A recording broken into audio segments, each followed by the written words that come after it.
Hello and welcome to Take It to School with Dr. Tom Prichard. I am your host, JP John Paz. Of course, with me, the star of the show, the former WWE World Tag Team Champion, 8 times Smoke Mountain Wrestling Tag Team Champion, one of the greatest trainers ever in the history of the business, the Doctor of Desire, Dr. Tom Prichard. Dr. Tom, how you doing today, sir?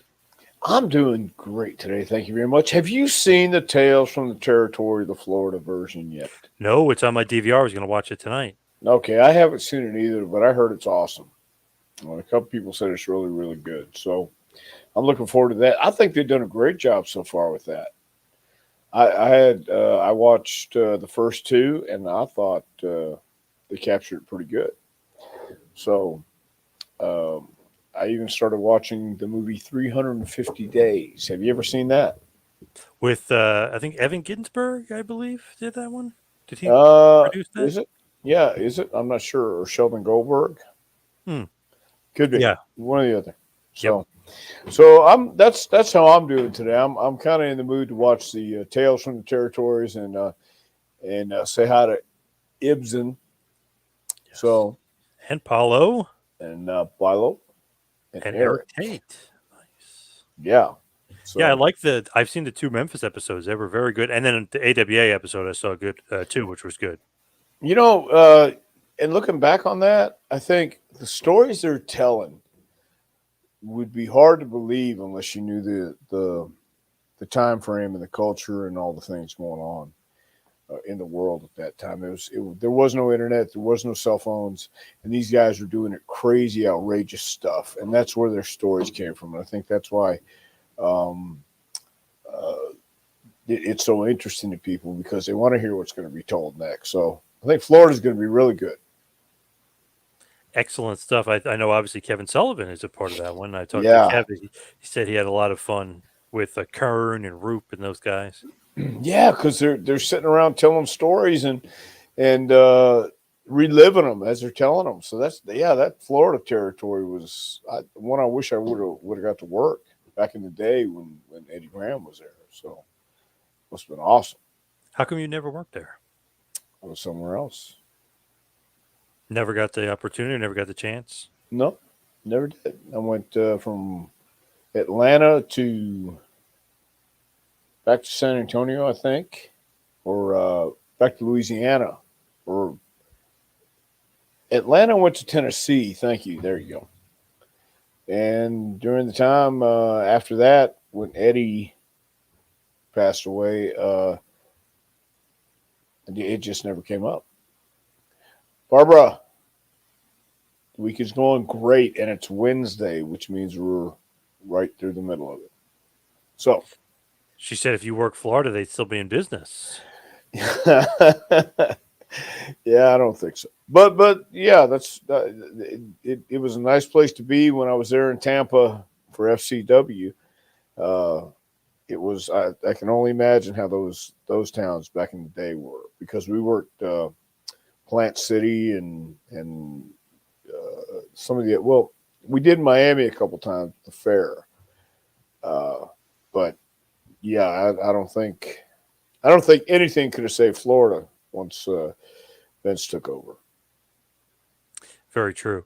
Yeah. Did you know also Kevin's going to be filming a Dark Side of the Ring with those guys about Mike Graham and Eddie Graham? So more stuff from that area, that I territory. did I did a Dark Side of the Ring Monday for Chris Candido and Matt Bourne. And I had Wow. one story about Adrian and Adonis. They were doing those features too. So uh, yeah, we spent some time Monday doing that. So that was kind of cool. That'll be next spring, I think. I think, Interesting. yeah, yeah. So I could see why they're trying to gather people. At least they have some topics to go to. Yeah, Um, they still got a bunch. Yeah, they got a bunch. They sure do. So we'll see. I know they're flying a little bit under the radar there for a minute, but they're back. Getting into a little bit of trouble with some of the guys, but I guess they're rolling it back. Yeah, yeah. I mean, I thought about it today, and because some of the guys were talking about it when they came in this afternoon.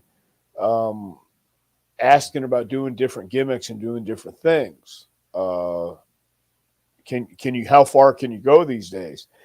And I was talking, relating back to the days of the Tales from the Territory when the AWA episode where they talk about the airplane and Adrian Donison Heenan and Mad Dog. And I said, that's where those guys learned how to tell stories and how to be a part of the story. And that's something that if you worked at Kmart, I don't think you would experience something like that. Being in a plane, somebody has to go to the bathroom, you're going to hold a sack, or a bag, whatever. That's just right. Yeah, that it was a different breed. It was a different era, different culture. But that's how they learned how to tell stories, because they lived the stories. They lived the adventure. Barbara say Mad Dog opened the door mid-flight. Yeah, that was pretty Yeah. nuts. Can you imagine those guys taking pills and drinking back in those days? Unbelievable, huh? Those Oh my God, yeah. Terrible, horrible people. They must have been terrible people. Actually, they weren't. Yeah, So they were awesome. Come on. Ibsen's saying, how happy are you to see Gerald Briscoe participating in the Territory show? I'm for the glad. Florida- Well, Gerald has a lot of stories to tell too, and I've got a lot of stories. Well, not a lot, but I've got a few stories on Gerald Briscoe. So there you go. Oh, anything you'd like to share? Not one. Yeah. If you guys were to get in a legit fight, would Jerry kill you? In a heartbeat. Yeah. even now. He stretched me and Bruce one night in a hotel, in a room. We were, playing around, and all of a sudden it's all fun and games till somebody takes your eye out, and then it's hilarious. So and he's stretching me while he's stretching Bruce at the same time. So it was, yeah. Or So at least I I think that's the way it went, but I know I got stretched. So stories about him being a legit shooter are definitely true. Yeah, I would say they are. Heard he beat up Bradshaw a few times.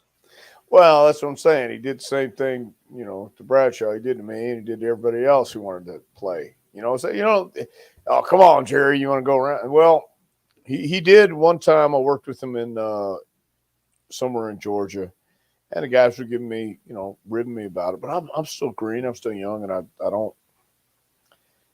I'm not sure what to think. And I was working with Jerry, and Jerry came to me and says, "Hey, go behind me and try to take me down." I said, "Oh, no, I'm not falling for that." He goes, No, let's do it for the boys. Let's show them you trying to mess with me. So I did.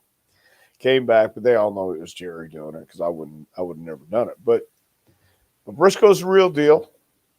So, and I'm glad he's got to be a part of that. He has a lot to tell. I mean, he's got a lot of history to tell. Bo, wrestlers then were a rare breed of human. Yeah.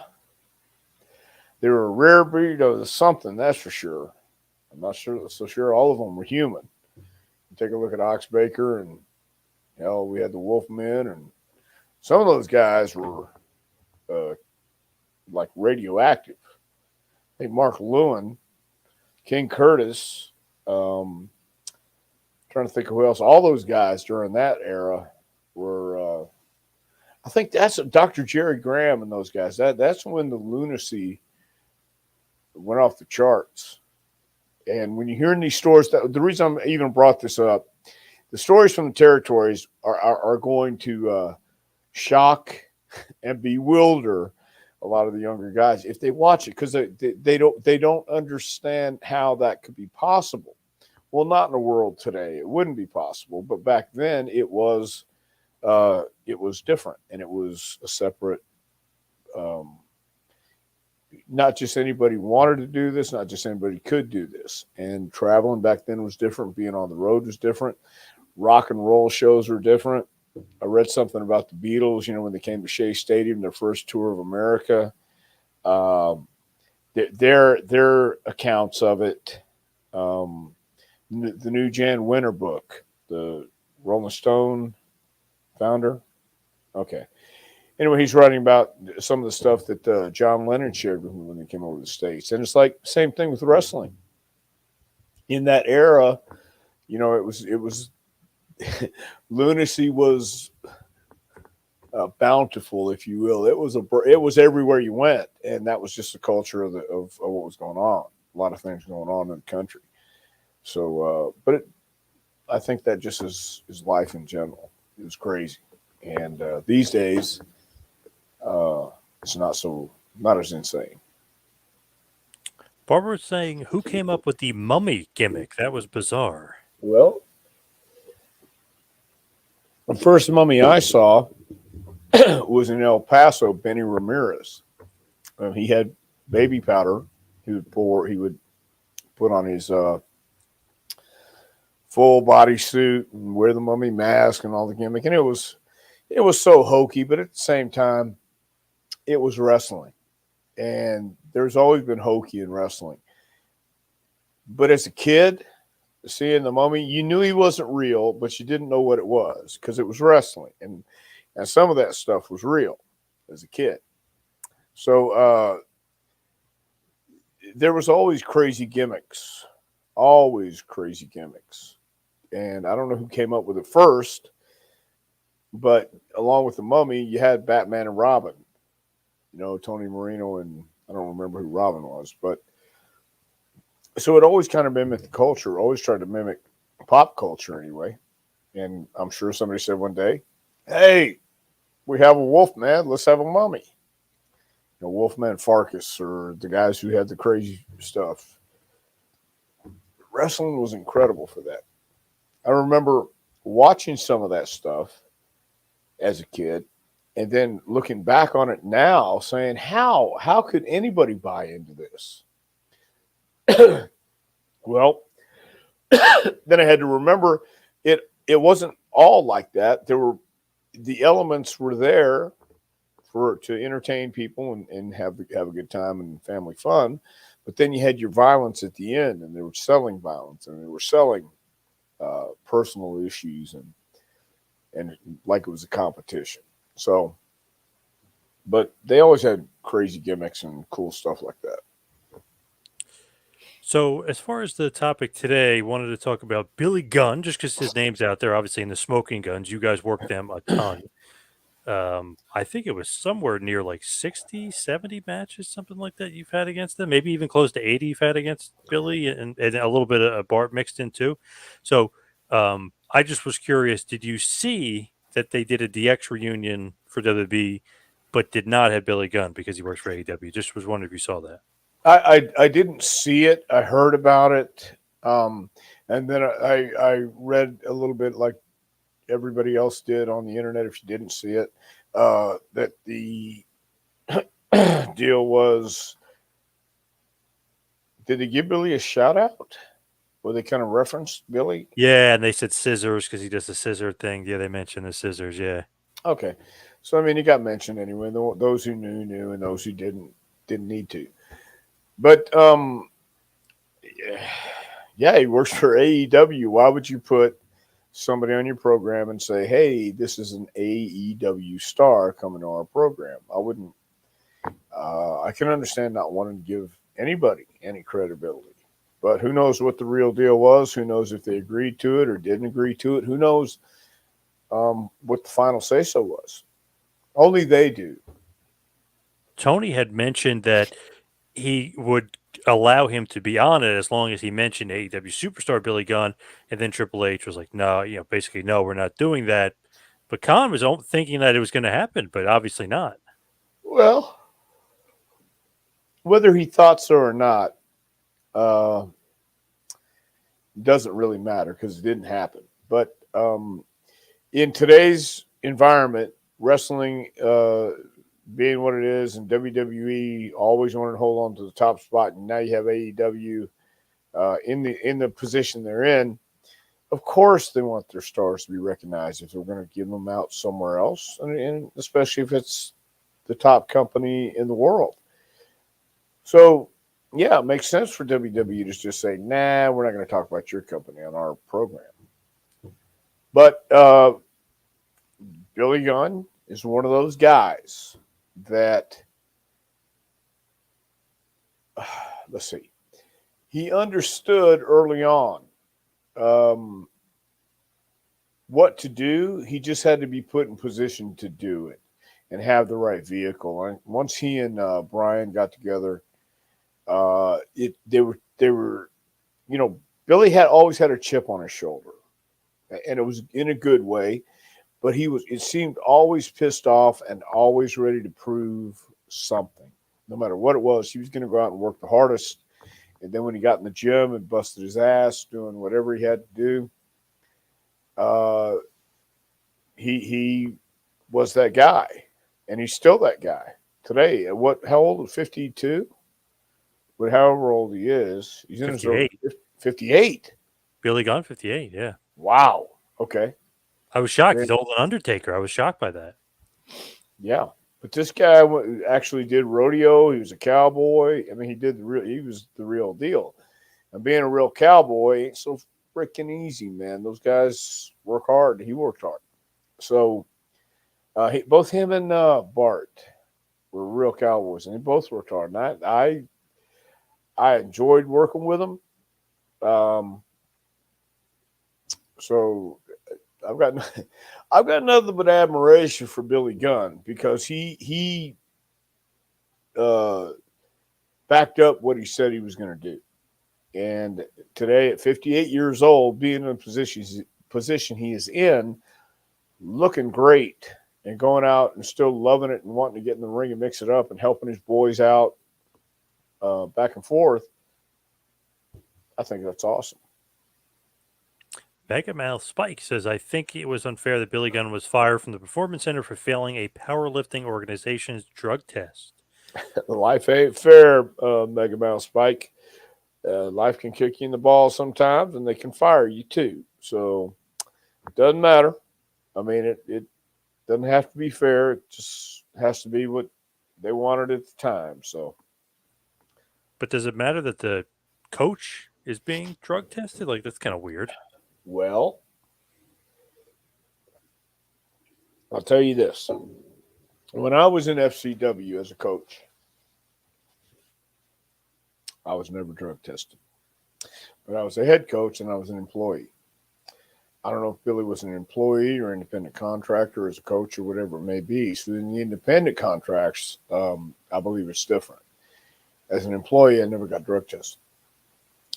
So it's not, for whatever reason, they felt it was the right thing to do. And it's their company, so I can't explain away, and I have my opinion of it. Sure, it wasn't the ideal thing to do, but we can't even say if it's fair or not, because they make the rules. Good point. Ibsen wants to know your thoughts on rockabilly. That's what I mean. Rockabilly. Then you had the roadie, but then you put Billy and Brian together, and they were those guys. What you saw is what you got, and rockabilly that wasn't Billy Gunn, and roadie wasn't Road Dog. It was Road Dog. Wasn't the roadie. He was the Road Dog. And so those guys, that's where the chemistry came, and timing, and the interaction, because they rode together, roomed together, were a team, looked like a team, acted like a team, fought, made up, had ideas, went out, worked together, went through good times, bad times, coming, leaving, getting mad, cutting promos on Triple H, cutting promos on the company, and boom, boom, boom, boom, boom. Came back, all's forgiven, and now look where they're at. So, rockabilly, nah. Billy Gunn, yes. As the story goes, Honky Tonk Man was supposed to get a protege. Disco Inferno was just fired from WCW. They thought he'd come over. He filled that spot. His name obviously wasn't going to be Rockabilly, but he was going to be like the Honky Tonk Man-esque character. He goes back to WCW, so they put Billy Gunn in that spot. So it wasn't like they were really thinking of it. They just ushered him in and threw him into that spot. Yeah, and that happens. that happens. But until uh, backstage is is really where it happens. So I think Billy and Brian were both edgy and ready for a break, and Billy had been in the Smoking Guns and just got thrown in as Rockabilly, and Road Dogg was Roadie, and that wasn't happening. So just let them be themselves and have like they would do. And Brian's quick witted, and Billy is hot headed and was ambitious. So that's how it works, man. Sometimes you get thrown into something and magic happens. I was reading, I guess earlier today, the guys, the Acclaim that do the scissors just Yes. happened, and it just was organic and it's happening. So that's awesome. That's the way stuff works. Yeah, it's like the suck it, the new age suck it is the Right, scissor me. Yeah. right. So you never know what's going to catch on. You never know what's going to get hot, get over. And the Outlaws, it's funny that came together. Road Dogg made up the name. He used to call himself the New Age Outlaws. Then they became the New Age Outlaws. Vince McMahon was the one that wanted to put them together. Russo and everybody else like that. It's not going to work. They don't work together. For whatever reason, Vince liked them together and saw something. And obviously, it goes from there where they worked. You had two big guys, and how could you not?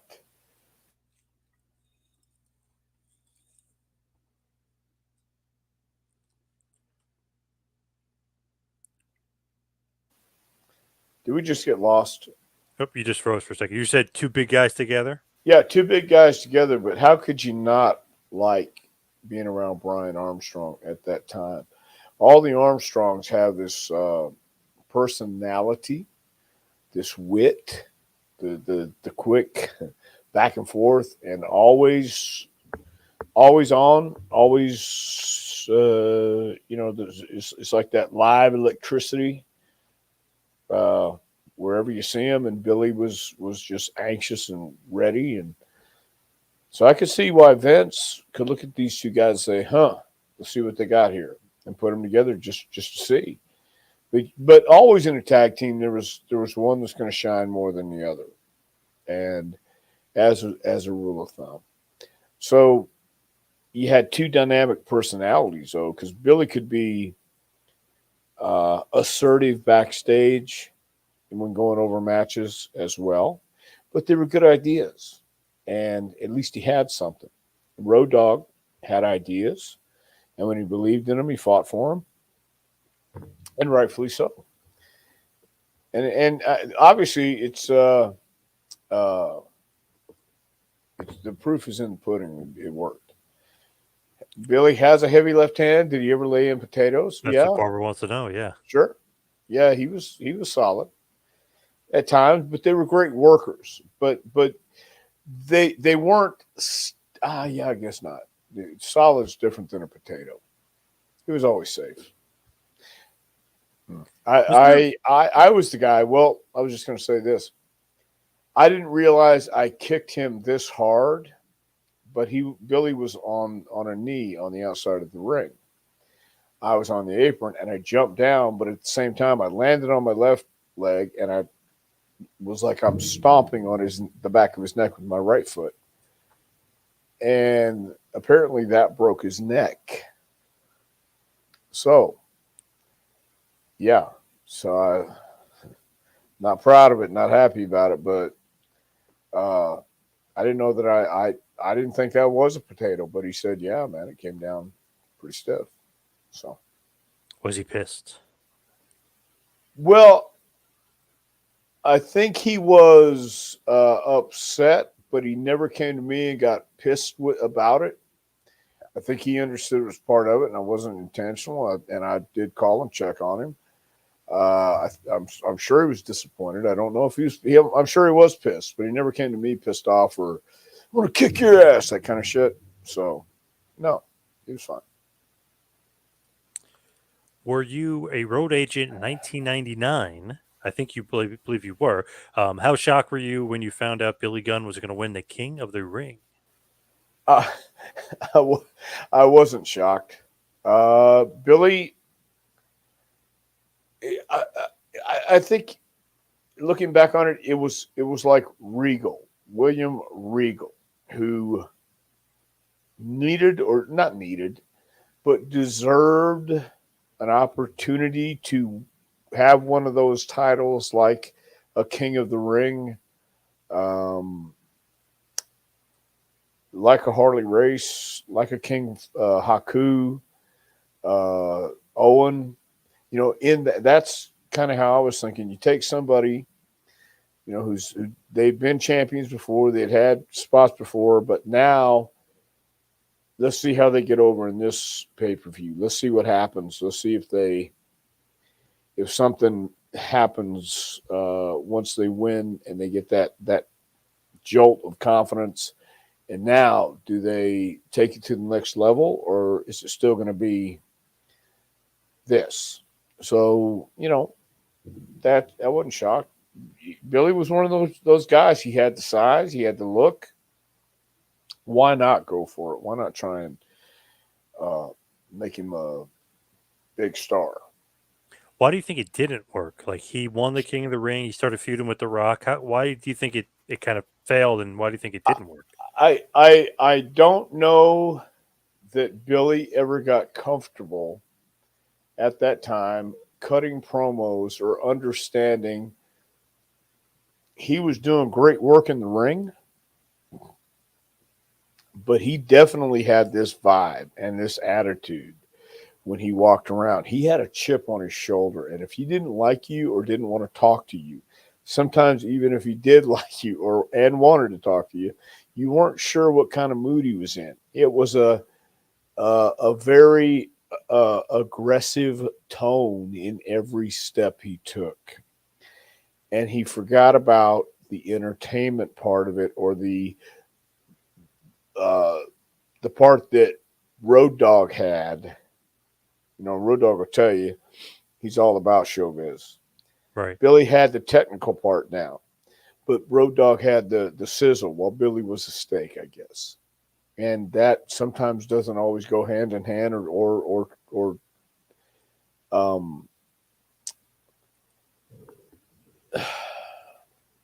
transfer into uh, being somebody being over, I guess is what I'm saying. You can do the work, you got the size, you got look, but you're missing that one factor that makes it all go.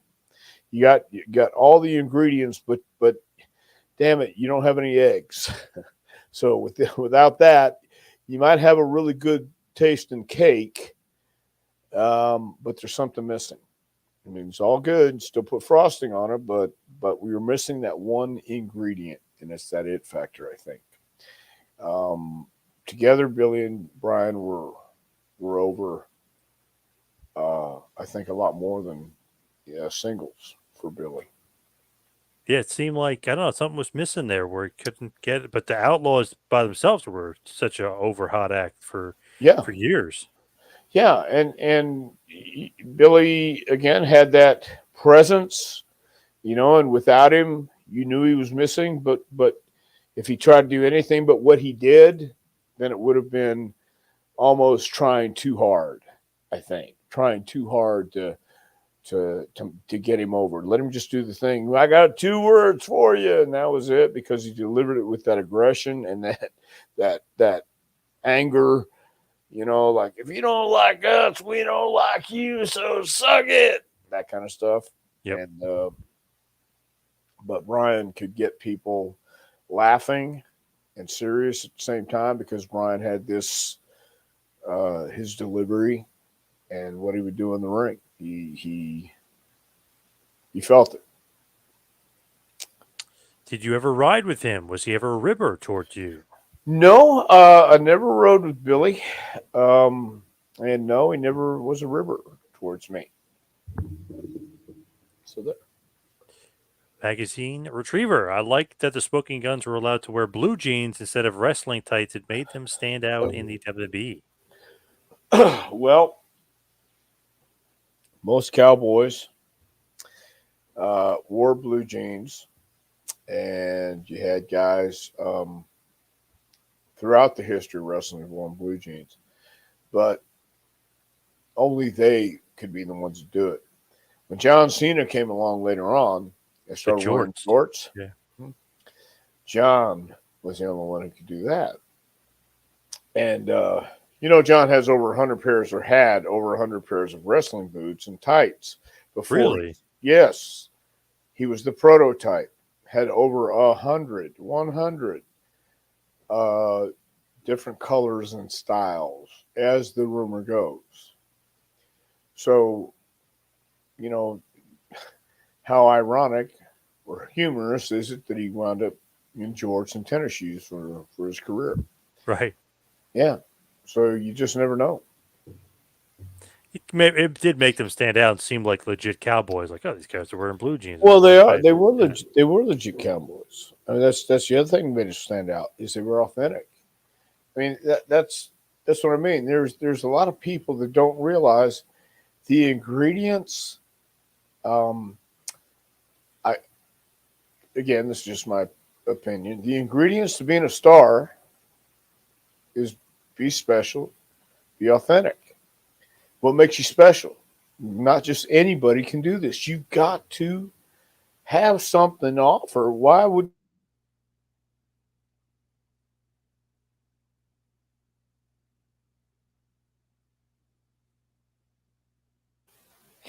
I guess we're going in and out tonight. Yep, you're back. You're back. Okay. So with the we were talking before about the big Raw, whatever. Just a random question: do you think the 30th anniversary of Raw should be a stadium show? Obviously, Billy Gunn wasn't back for the big DX 25, but you think they would do a stadium show for Raw? It'd have to be a pretty big Raw. 30th anniversary in January. Well, again, it would have to be a pretty big Raw. Why? When you say a stadium show, you're talking about 70, 90,000? What? Well, I guess SummerSlam had 45,000. So I mean, it's Well, still once again, it'd have to be a pretty big Raw. Yeah. What's going to get 45,000 people into a stadium for a Raw show on a Monday? I don't know. I don't think so. Ibsen wants to know: were you there on the plane in '93 when X Pac 123 Kid had his eyebrow shaved? He's saying by Billy. I always thought it was by Mr. Perfect. That was in El Paso. Wasn't on the plane. I think it was in El Paso where they passed out. We had just got there a month later, 2 months later. It was early on. The fall of '93. So that was no, it was not. We went to SummerSlam '93, and then we went to Survivor Series. That would have been November. So no, I wasn't there either way. But I always thought it was El Paso where a kid passed out and they shaved his eyebrows. And then the next day they had to do the shoot for the action figures and the action figure. Remember that Hasbro? Yeah. His picture looks awful. Right. Yeah. So can't do that now. Somebody would get reprimanded horribly. Yep. Unfortunately. Unfortunately, yes. Jason wants to know: is it true Billy would demand to work out for free at gyms on the road? Is that true? I don't know about that. I mean, but I think when you're on the road, you know the rules of the road, and I don't know if you can always demand, but maybe he could finagle or negotiate. But Billy, I don't really believe Billy caused. Well, I take that back. But when it came to working out, I don't think he would cause too much of a hassle or be ridiculous, because it just brings attention to you, and then you're not going to win unless you negotiate. You don't demand, you ask, and maybe they politely let you. Barbara wants to know how come, or what was wrong with the Smoking Guns. They never seem to take off. Well, there was nobody really for them to take off with. We worked with them as the Heavenly Bodies, and worked with them as the Body Donnas. And the tag team competition was what it was back then. Nobody was really going to take off, in my opinion. And it just wasn't the time. They were young, they were still learning, and they were still being groomed. It just wasn't. Bart and Billy were a great team. But Bart and Billy were like a lot of teams, I think, at that, or not a lot, but a few teams in that era. So they didn't always see eye to eye. They understood they were partners, but at the same time, Bart had a different personality than Billy, and Billy was more. Uh, Billy was driven. Not that Bart wasn't, but Billy was driven, and Bart was more laid back. If I can say it like that. I would go over matches. We would go over matches with the Smoking Guns. Billy and Jimmy would be talking about the spots they want to do, and that's cool. That's great. And Bart and I would talk about spots, and we got our stuff down. When we had to do the 4-man stuff, we got together and we got it down. But Billy had ideas, and Billy was a little more driven, and Bart was more like whatever.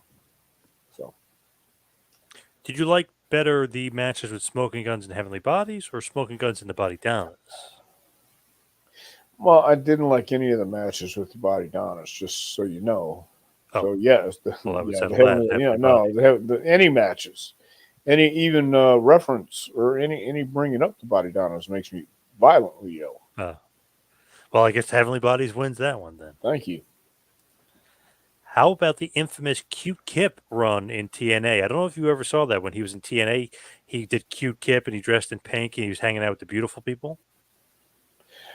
No, I don't remember that, but I remember Palumbo and Oh, Billy, Billy and Chuck. Chuck Yeah. and Billy. Yeah, I remember that part. And again, you know, he took it and he did what he could with it, but that wasn't that wasn't what Billy was destined for, obviously. But the Cute Kip in TNA sounds wonderful, but obviously it wasn't destined to be for long. Did you think Billy and Chuck was funny? I thought Billy and Chuck were out of place. I just thought for them, I think they did the best they could with what they had and looked at their circumstances and went with it and did what they could. But it's one of those things where you sure couldn't do it today. It would be taken a different way Yeah. today, Yep. and that's what I mean. Is it wasn't authentic. These guys were playing a part, and they knew it, and you knew it. And while they tried to play the part as best they could, it just was like, to me, it just wasn't anything I could care about. Brendan saying one of the best promos was when The Rock pretended to be Billy Gunn. Pretty sure it was on Sunday. Do you remember that? He does the funny voice, like the girly voice, and he pretends he's Billy Gunn. Yeah, I do. I remember that, but that was the era of guys who were handed something to say and then just changed it when they went out there. And that was the gamble guys like that could take because excuse me, if you change it, it better be better than what somebody else had on paper for you. Otherwise, they're not going to give you that opportunity again. So I, I I don't know if that was written down for Rock to say it, but I think too Rock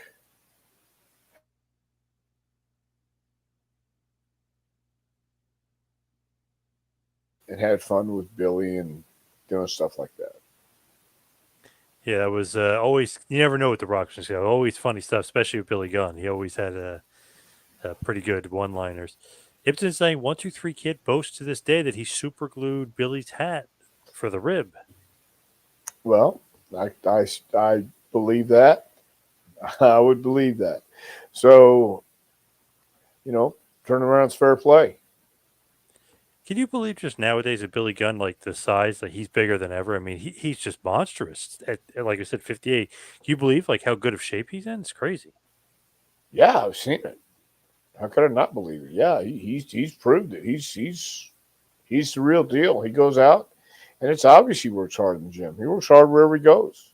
So yeah, I don't have to find it hard to believe at all. I interviewed him a few years ago, and I asked him, I said, how come they would bill you as 6'3" and kind of make you smaller than what you really are? In fact, he's actually probably more like 6'5", 6'6". But I always thought that that was a weird kind of thing that they would do and make Billy Gunn seem like he's actually shorter than what he really is. So I asked him, and he said because the way he bumped and the way he sold, that they would say he was actually shorter than what he really is because he's probably 6'5", 6'6". I mean, he's huge, but they build him Yeah. as 6'3" a lot. Well, only those geniuses know why. Hmm. You know, I mean, it makes sense, I guess, because he was bumping, and um, so maybe didn't want to think anybody could bump a 6'5", 6'6" guy, but it can be. And the way he wrestles too kind of makes you think just because he's so athletic for a big guy just makes you think that he's shorter than he is just because of the way he works. Yeah, but a lot of things that were done and said back then might come as a shock, but didn't make a whole lot of sense. Yeah, I agree. Yeah, Did hard to Billy believe on Gunn that. did Billy Huh? get into any legit fights on the road? Well, that I don't know about either. Not with any of the boys that I heard about. So no, I couldn't. I really couldn't speak on that. Did he ever visit your school? Did Billy Gunn ever come to JPWA? Not yet, no. But he hasn't been up this way. So if he is, he's always welcome. Here's a great random question from your buddy Bo. What's the most useless talent you have? Oh, you want his name, or you mean the talent I have? Okay, I'm sorry. Um, well, the most useless talent I have is clipping my fingernails. With Billy Gunn and his sons, obviously his sons are wrestling now. I think that's, and he's a coach too, but I think that's a large part of why he is happy where he is in AEW, right? He's trying to probably help his sons get to that next level. Oh, yeah, definitely. I would think so. It's he gets to be. Again, I don't know because I'm not there, but I would assume he gets to do things he wants creatively. He gets to be around his family.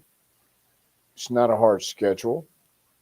He understands what it is, and why wouldn't you at 58 years old?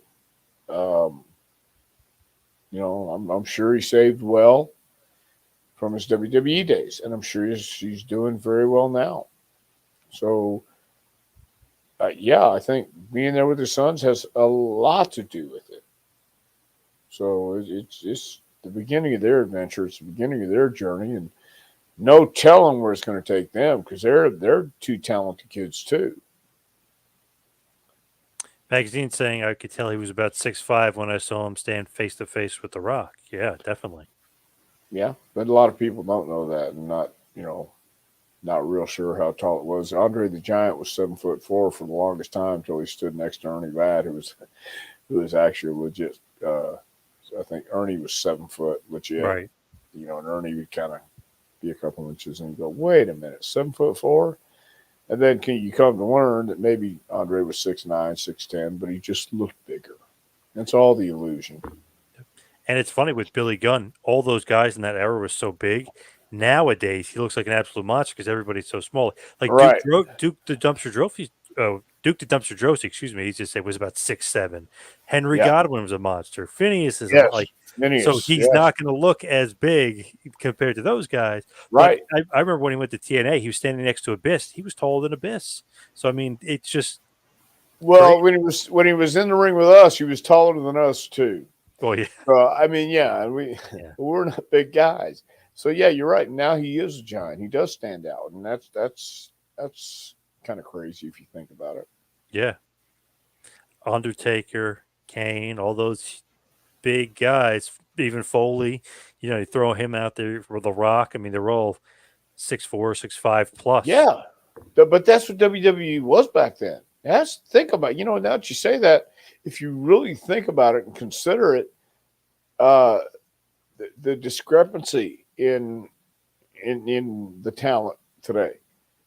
So I don't know what that says about it or what that tells you, but it's a fact because he does stand out even more because of his size.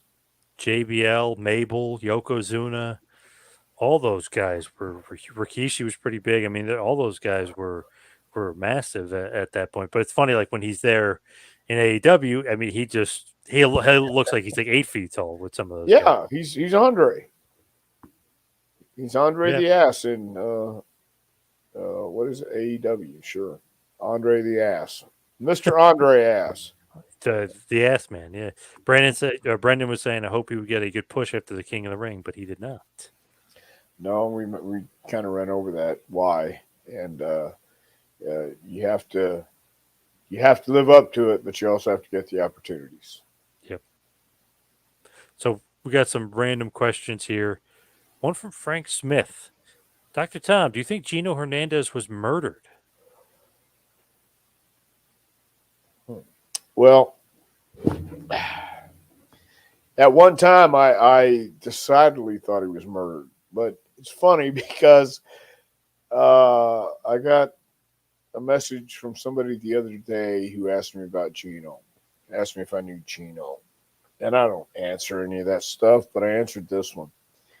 And then they said, "Well, I knew Gino a long time and during this time frame," and I said, "Okay." And I don't remember why they brought it up, but they said they had thoughts and theories that Gino was murdered, and the people are still out there. So I used to think, I used to know that yeah, Gino hung around with some bad people and uh, lined up on the wrong end of a bad situation. But now, um, I I don't necessarily uh, am as certain as I once was, and the reason I say that is this: when you get to that point, I would assume you're going to start slipping and you're not going to do everything the way you used to do it when you were so careful. That's one of the sidelines that happens when you delve that far into whatever Gino was into. No matter what it is, it's if you're going excessive, whatever, there are going to be things that you might not do the same way you did 6 months before because you had more of your faculties intact than you do 6 months later when you're doing it all the time, every day. So I don't know. They said the latch wasn't locked. Okay. But at the same time, Gino was running with a bad crowd, bad people, and no telling what happened. Definitely a mystery. What is Dr. Tom going to dress up as for Halloween this year? Interesting. I am going to go as the 2-man power trip, and yes, That'll so be a good one. no, it's going to be awesome. I'm going to wear that gold badge on my face. Yeah, I like that. Yeah, that's what I'm going to do. From this motherfucker, I think that's what it says. It says worst wrestling teacher or teachers. I don't know. I don't know who the worst one is. Um, I think anybody who teaches or tries to teach wrestling uh, has to have some kind of passion for it to do it well. Dress up as Doink, Dr. Tom. Yes, Doink, maybe Doink and Dink. That's not a bad Maybe idea. so. Doink Dink sounds Mike good. Mike Yeah, D, he wants that. $2. Interesting. Interesting. Yeah, there you go. Any Harley race stories from Jason? Uh, well, Harley was the guy. I can tell this story real quick, or I don't know how quick, But he was the guy who actually was mostly responsible for smartening me up in the business. And when we were living in El Paso, Texas, Harley Race was already the top heel, kicking every baby face's ass there was. Grizzly Smith comes into territory, and he's got the cast iron stomach that nobody can hurt. I don't care if you come off the top rope. Hell, I don't even care if you get your 16-foot ladder. You can jump off and you won't hurt me. So this goes on for a couple of weeks, and then one day Harley Race comes out and says, "All right, I got my ladder here, Smith. Where are you, you coward?" And of course, Grizz came out, and they set up the ladder and had two guys holding it. Harley climbs all the way up into the TV lights. We're watching this on our black and white television. And Harley grabs the lights. He touches the lights, and Grizz is laying down still. And Nick Roberts says, "We need everybody to get be silent, please. Don't make any noise. We need all the concentration," or whatever he said. Harley steadies himself. Everybody's silent. Harley jumps off the ladder with his knee right across Grizzly Smith's neck. And the people erupt. And Nick Roberts goes, "Oh my God, ladies and gentlemen, oh my God, what's happened? Oh my God." And Harley comes over and goes, "Aha, those two goofs couldn't hold the ladder. It was shaking." Okay, and he's laughing. He goes back to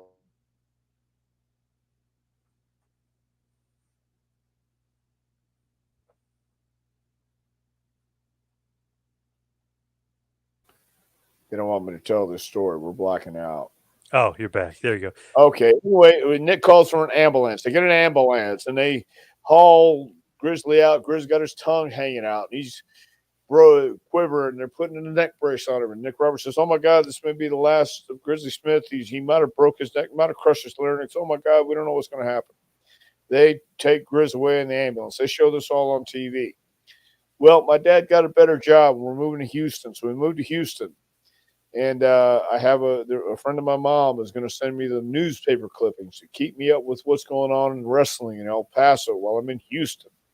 We find a whole new group of wrestlers: Paul Bosch, Gary Hart, Jose Lothario, Wahoo McDaniel, Johnny Valentine. All these new stars we're getting into. And I'm still trying to keep up with wrestling in El Paso. And they would occasionally put a story in the paper. Grizzly Smith is recovering. We're not sure if he's ever going to be able to make it back in wrestling or not, but all this stuff is happening. And one Saturday night, we're watching wrestling. Paul Bosch says, "Next week, returning to get revenge on Johnny Valentine for coming off the second rope with his bionic elbow across his stomach is Grizzly Smith." The next week, here comes the article. Here comes the results.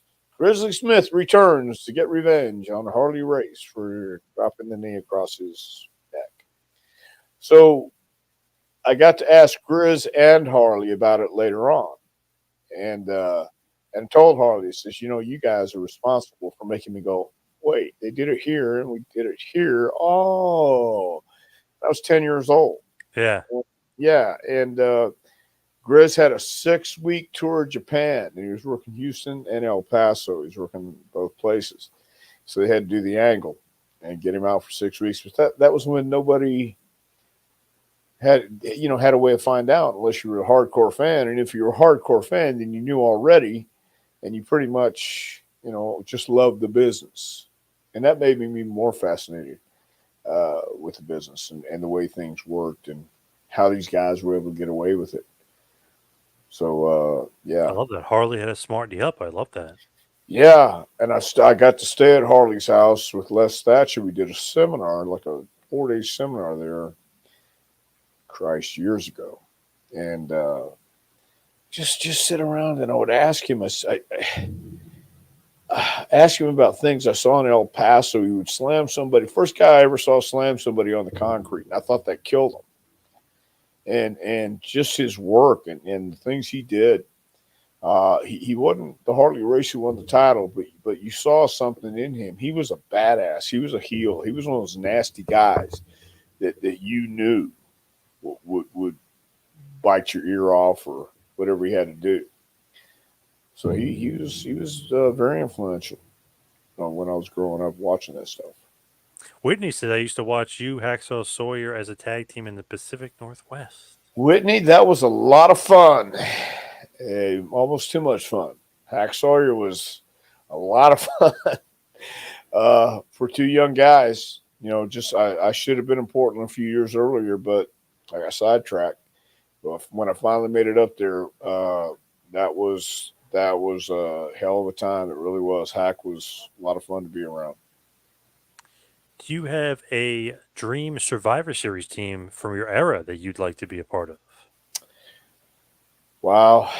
No, I was part of the $1 million team. We were part of the $1 million team in San Antonio, but other than that, no, not even a consideration. Any injuries that you still feel today? All of them. I broke my ankle twice. So I broke it one time in Louisville, jumping off the ring and snapped. And I broke it with Heath Slater and FCW. So and then I broke my collarbone twice too when I was a kid in high school. Broke it playing football. Then as I was rehabbing back and lifting weights, the guy in the gym said, "Hey, so you want to do some wrestling?" So sure. All right. So we got down on the mats, and he pulled my arm this way, and I'd been 6 weeks, and just got the collar taken off like a week before. The bone hadn't healed all the way, and it snapped again. They had to call an ambulance. Yeah, it was at Nautilus Gym in Houston. They had to call an ambulance, and I was hurting. I couldn't get up. They wouldn't give me anything for pain. They had to call my dad. I got to the hospital, and he was mad because money for the ambulance. But those I feel, and my neck. So my collarbone, my ankle, and my neck is pretty much a constant. But in the cold, man, they're extra special. Jason says, what's your favorite memory, Louisville Gardens? Uh, I guess if I had a favorite memory, um, I like Louisville Gardens because it's a cool building. But I wrestled Brian Christopher there, and I remember taking him in the hallway and telling him, nobody likes you. Just please listen. I'm not going to eat you up. Let's show them you can work.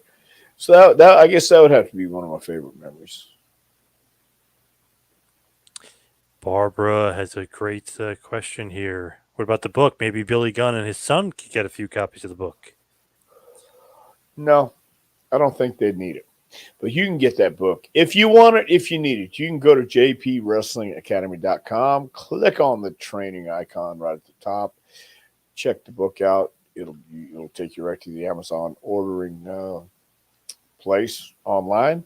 That's jpwrestlingacademy.com. Along with that, you can also find out about our next session, which happens next year in 2023. You can follow me on Twitter and Instagram at 2Man Power Trip. Check out the website, tmptempire.com. You can follow Dr. Tom on Twitter at Dr. Tom Prichard. Dr. Tom, anything else you got going on? I am headed to Fort Wayne, Indiana Friday, and I'm going to be there Friday in the afternoon. I think I'm signing some stuff. I'll be on the floor. And then Saturday morning, we have a seminar across the street in the Coliseum. Then I think I go back across the street and sign until 4 o'clock that afternoon on Saturday. So Fort Wayne, Indiana, Heroes and Legends. Looking forward to it. Nice. So thank you, everybody out there, for listening. See you right back here next week for It'll Take You to School with Dr. Tom Prichard. See you next week, folks.